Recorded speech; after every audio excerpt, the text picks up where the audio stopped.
আসসালামু আলাইকুম। সবাই কেমন আছেন? আশা করি সবাই ভালো আছেন। হাদিসের আলোকে আদর্শ স্বামীর 10 বৈশিষ্ট্য। মানব জীবনের গুরুত্বপূর্ণ এক অধ্যায়ের নাম বিয়ে। বিয়ের মাধ্যমে দুজন নারী পুরুষের নতুন পথচলা শুরু হয়। জীবনের এই পথচলায় পারস্পরিক রাগ, অভিমান ও অভিযোগ অনুযোগ থাকা আনুষাঙ্গিক বাস্তবতা। এই বাস্তবতা মেনেই এগুলো দ্রুত মিটিয়ে ফেলতে হয়। দীর্ঘদিন জিয়ে রাখলে দাম্পত্য জীবনে তিক্ততা চলে আসে।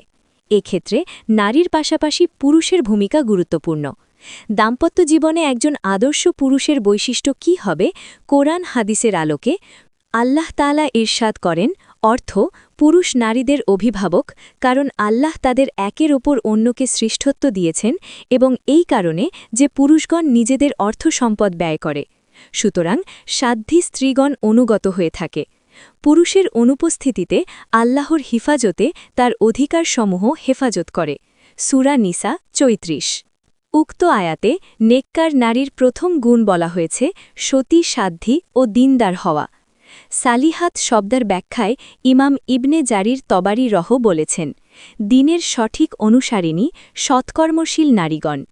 এ প্রসঙ্গে রাসূলুল্লাহ সাল্লাল্লাহু আলাইহি ওয়াসাল্লাম ইরশাদ করেছেন, পার্থিব জগৎটাই হল ক্ষণিক উপভোগের বস্তু, আর পার্থিব জগতের সর্বোত্তম সম্পদ উপভোগের বস্তু সাধ্বী নারী। সহি মুসলিম হাদিস। হজরত আবু উমামা হতে বর্ণিত, তিনি বলেন, নবী করিম সাল্লাল্লাহু আলাইহি ওয়াসাল্লাম ইরশাদ করেছেন, কোনো মুমিনের জন্য আল্লাহর তাকওয়া অর্জনের পর নেককার স্ত্রীর চেয়ে কল্যাণকর কিছু নেই, কারণ স্বামী তাকে আদেশ করলে সে আনুগত্য করে, তার দিকে দৃষ্টিপাত করলে সে স্বামী মুগ্ধ হয়, তাকে নিয়ে শপথ করলে সে তা পূরণ করে, স্বামীর অনুপস্থিতিতে নিজেকে অন্যায় অপকর্ম থেকে এবং স্বামীর সম্পদ সংরক্ষণ করে। সুনানে ইবনে মাজা হাদিস ১৮৫৭। হজরত সাওবান হতে বর্ণিত, তিনি বলেন, সোনা রূপা সম্পর্কিত আয়াত নাজিল হলে রাসূলুল্লাহ সাল্লাল্লাহু আলাইহি ওয়াসাল্লামকে জিজ্ঞাসা করা হল, ইয়া রাসূলাল্লাহ, আমরা কোন ধরনের মাল সঞ্চয় করব? তিনি বললেন, তোমাদের প্রত্যেকেই যেন সঞ্চয় করে কৃতজ্ঞ অন্তর, জিকিরকারী মুখ এবং পরকালীন কর্মকাণ্ডে সহায়তাকারিণী মুমিনা নারী। মুসনাদে আহমদ হাদিস। দ্বিতীয় গুণ, স্বামীর অনুগত ও বিশ্বস্ত হওয়াকে উক্ত আয়াতে নেককার নারীর দ্বিতীয় গুণ বলা হয়েছে। কানিতাত শব্দের ব্যাখ্যায় হজরত কাতাদাহ বলেন, আল্লাহ ও স্বামীর অনুগত নারীগণ।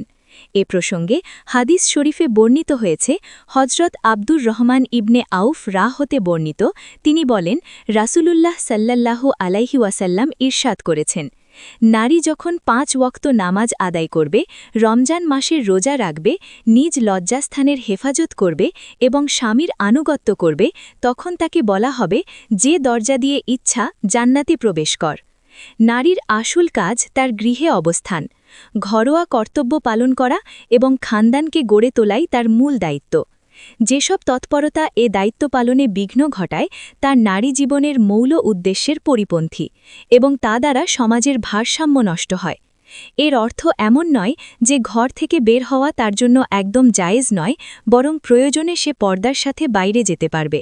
তবে বাইরে গমন ও অবস্থান শুধু প্রয়োজনবশত ও প্রয়োজন পরিমাণ হতে হবে। এ প্রসঙ্গে হাদিস শরীফে বর্ণিত হয়েছে।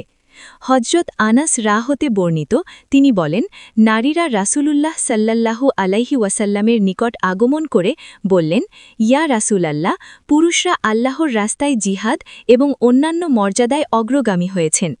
আমাদের জন্য কি এমন কোনো আমল রয়েছে যার মাধ্যমে মুজাহিদিনের সমপর্যায়ের মর্যাদা ও সওয়াবের অধিকারী হতে পারব? রাসূলুল্লাহ সাল্লাল্লাহু আলাইহি ওয়াসাল্লাম বলেছেন, তোমাদের থেকে যারা নিজ গৃহে অবস্থান করবে সেটাই তাদেরকে মুজাহিদিনের ফজিলত ও সওয়াবে উপনীত করবে। মুসনাদে বাজ্জার হাদিস ৬৯৬১, তাফসিরে ইবনে কাসির ৩। হজরত আবদুল্লাহ ইবনে মাসুদ হতে বর্ণিত, রাসূলে করিম সাল্লাল্লাহু আলাইহি ওয়াসাল্লাম ইরশাদ করেছেন, নারী হল আবরণীয়, যখন সে বের হয় শয়তান তার অনুসরণ করে, যখন সে ঘরে আবদ্ধ থাকে তখন আল্লাহর রহমত লাভের অতি নিকটবর্তী থাকে। মুসনাদে বাজ্জার হাদিস। আল্লাহ আমাদের সবাইকে সঠিকভাবে ইবাদত করার তৌফিক দিন। ভিডিওটি ভালো লাগলে লাইক, কমেন্ট ও শেয়ার করতে ভুলবেন না। চ্যানেলটি সাবস্ক্রাইব করে আমাদের সাথেই থাকুন।